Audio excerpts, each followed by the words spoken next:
Bonsoir à toutes, bonsoir à tous, comment allez-vous? Voilà, c'est un autre samedi, nous sommes ensemble. J'espère que vous allez bien toutes et tous. Code 9. Mise sous tutelle la République catalane. La République plus jeune du monde, de l'Europe. La République catalane, voilà, sous tutelle. Mais on n'a pas cédé. On n'a pas cédé. Le président Carlos Puigdemont, c'est joli, moi je veux le dire, Puigdemont, c'est-à-dire dans le monde, il a fait un putsch formidable. Peut-être vous n'êtes pas d'accord avec le putsch, mais de toute façon, ce qu'il a fait, voilà. Et son nom, ça colle bien. Mais, vous voyez, tout ça, ça se passe démocratiquement. Il n'y a pas de violence, heureusement, jusqu'à maintenant. C'est des gens civilisés de deux côtés, des gens très, très, très civilisés de deux côtés qui respectent la démocratie. Mais de l'autre côté, on n'a pas bien respecté la démocratie côté royal. Je me rappelle à l'époque, Chavez, vous connaissez M. Chavez qui est mort, je ne sais pas, il est mort normalement ou non, Chavez, le révolutionnaire, héritier de Che Guevara. Alors Chavez, à l'époque, je me rappelle, dans une émission, il était avec le roi d'Espagne, et le roi d'Espagne, il l'a insulté. C'est-à-dire, officiellement, il a insulté le président de la République dans notre pays, comme il a insulté un esclave. Je ne sais pas si vous avez vu ça ou non. Vous avez vu ou non? Moi, franchement, quand on aime Chavez, on n'aime pas, quand on aime le roi d'Espagne, on ne l'aime pas. Non, mais il est quand même président de la République d'un pays, il est en face de vous, il l'a insulté, et lui, il est resté toujours poli, un ancien colonisé avec un colonisateur, face à face, ça m'a marqué depuis.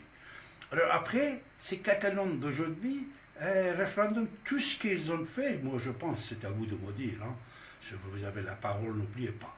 Démocratiquement, ils ont fait quelque chose que bien sûr n'a pas été aimé par la plupart du pouvoir mondial.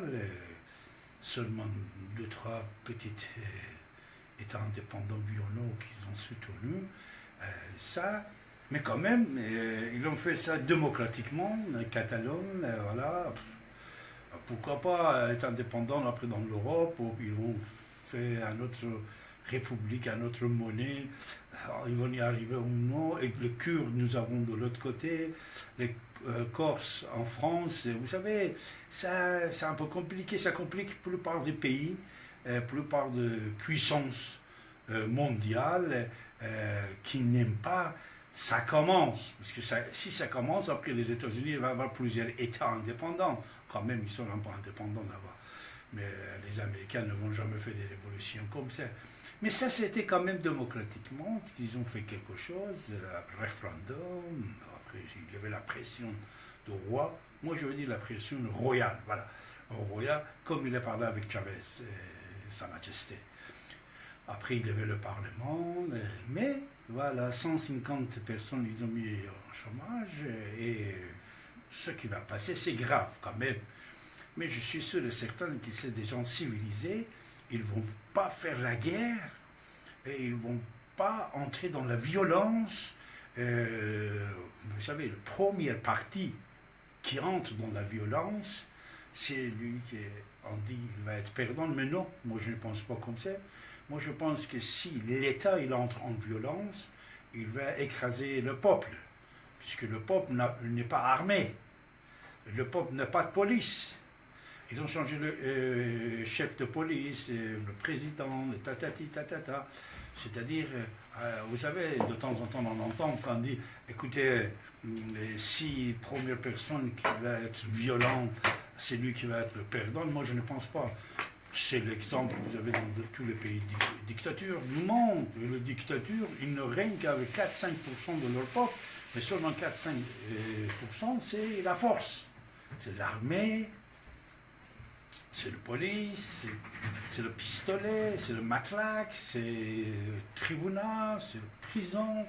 On dit qu'il risque 30 années d'emprisonnement. 30 années, c'est beaucoup. Vous voyez? Alors, en plus, ils ont dit qu'ils ne vont pas quitter l'Espagne, parce qu'il y avait des invitations de droite à gauche pour aller faire la demande de réfugiés politiques, mais ils sont courageux, ces braves gens-là, ils vont rester là-bas, les Catalans, ils vont rester là-bas. Alors, moi, je ne sais pas qu'est-ce que vous en pensez, mais de toute façon, vous avez la parole, mes chers amis, sur ce sujet-là, qui est notre premier sujet. Vous avez d'autres sujets. Émirats, Abu Dhabi, il est en guerre avec une grande partie des pays arabes, mais le patron de l'armée français, Madame Parly, il est allé là-bas à Abu Dhabi. Et au mois de novembre, c'est-à-dire dans quelques jours, ça commence au mois de novembre, c'est notre président Macron, Emmanuel Macron, qui va aller là-bas à Abu Dhabi pour cérémonie de l'ouverture du deuxième musée du Louvre dans le monde. La deuxième musée du Louvre, l'ouverture au mois de novembre à Abu Dhabi, le président Macron va être là-bas. Regardez, c'est ça la diplomatie de la paix, diplomatie qui ne prend pas parti. Et les Arabes, sur la guide d'Arabie Saoudite, ils sont contre Qatar, ils le condamnent comme pays terroriste, et surtout l'Égypte qui était en première dénonçait ça. Et qu'est-ce qui s'est passé?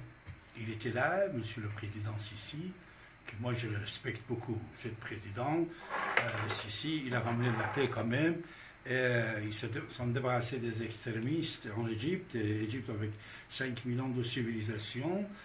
Ce monsieur-là était à Paris, alors des accords s'étaient faits sans aucun doute, et il ne faut pas qu'il s'inquiète pour le problème d'Abu Dhabi et tout ça, je crois, c'était préalablement étudié cette affaire.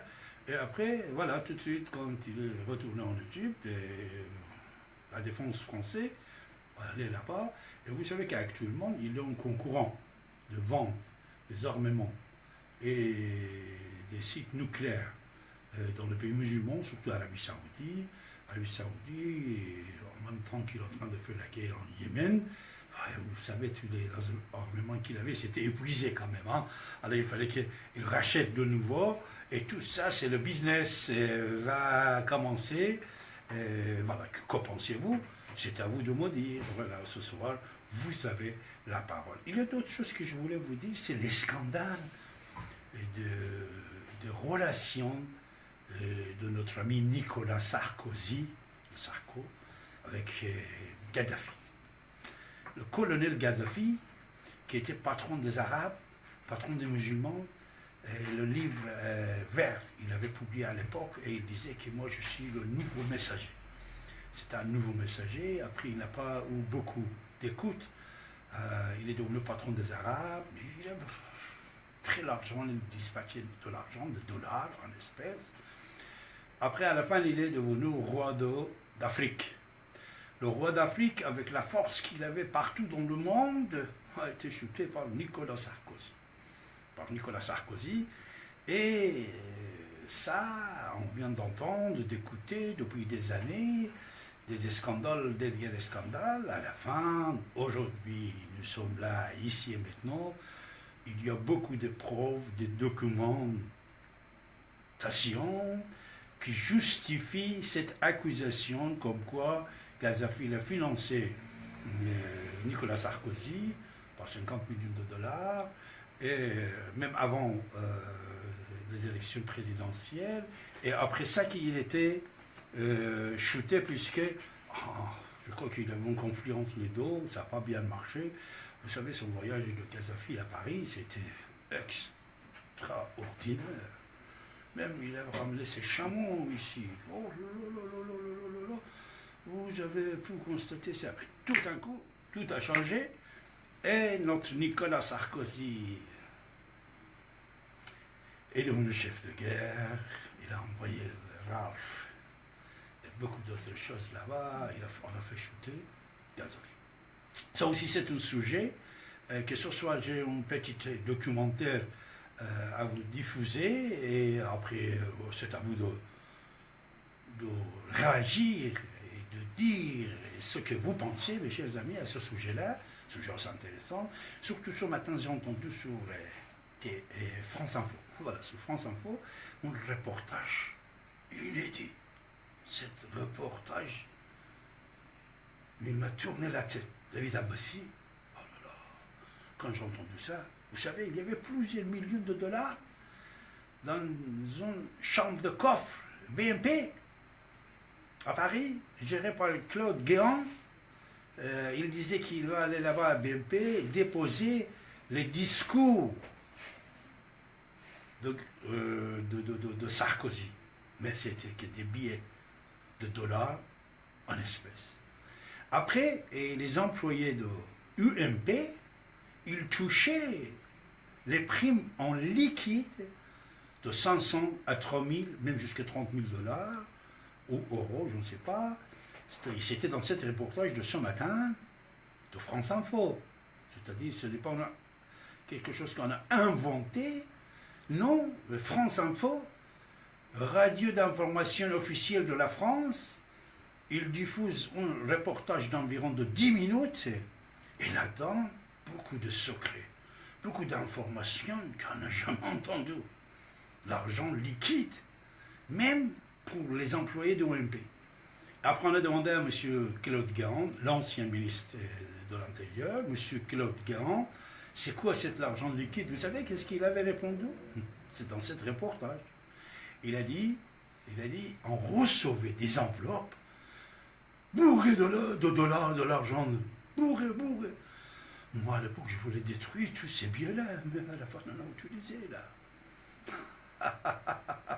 Ah là, tout ça, c'est de politique, mes chers amis. Vous voyez, des politiques, plusieurs millions de dollars en euros, vous recevez. Après, on a interviewé la personne qui était responsable des courriers de OMP dans ce reportage de ce matin. Et vous savez qu'est-ce qu'il a dit? Il a dit, j'ai jamais reçu une enveloppe avec l'argent. Jamais la vie. Oh là là. Claude Guéant, il a dit ça. Lui, celui qui vérifie les courriers, il ouvre les courriers, parce que ce n'est pas M. Claude Guéant qui ouvre. En plus, M. Eric Hurt aussi, il était dans le coup. On a posé la question, M. Hurt, d'où est-ce qu'il venait cet argent-là? Je crois que c'est lui qui a dit que je voulais le détruire. Voilà, oui, c'est M. Hurt. Oh là là, il était ministre aussi. Poste assez important. Avec Mme Bettencourt aussi, il était. Voilà. C'est-à-dire, c'est M. Eric Hurt, c'est lui, non? Ce n'est pas Claude Guéant qui l'a dit.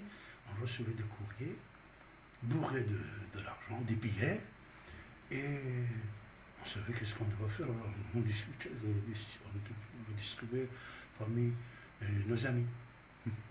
Voilà. Alors, beaucoup de sujets, mes chers amis, pour ce soir, et vous avez la parole. Vous pouvez composer maintenant votre numéro 08 92 23 95 20 et vous me dites que pensez-vous concernant tout ce qui se passe dans le monde et comment on va considérer l'individu qui n'est fait que d'aller voter. Même millions de partis qui ne votent pas, millions de grands partis qui vont aller voter, ces gens-là. Alors, ils vont être dessous comme ça, mes chers amis, après certains temps. Vous écoutez votre radio sur 95.2 FM et n'oubliez pas, mes chers amis, que vous avez la parole, comme je viens de vous dire, en composant le 08 92 23 95 20, vous pouvez venir sur l'antenne et vous exprimer. On est là à votre service, mes chers amis. N'oubliez pas, restez gentils. Ne jugez pas les gens. Surtout, je n'aime pas quand vous jugez les gens. Et surtout, si c'est les gens, c'est David Abbassi. Oui, vous venez de dire, David, tu as dit ça, tu as fait ça, tu as encore... Soyez gentils. On vous donne la parole. Respectez le temps que vous avez pour citer les propos qu'on cite, nous. Vous dites, voilà, tu as dit Claude Guéant, tu avais dit Hurt, c'était Hurt, ce n'était pas Claude Guéant, On ne juge pas. Vous êtes des gens très très sages et intelligents, mes chers amis. Vous voyez, Vous êtes à l'écoute de votre radio Votre plus. prénom, C'est quoi? C'est la radio ici et maintenant.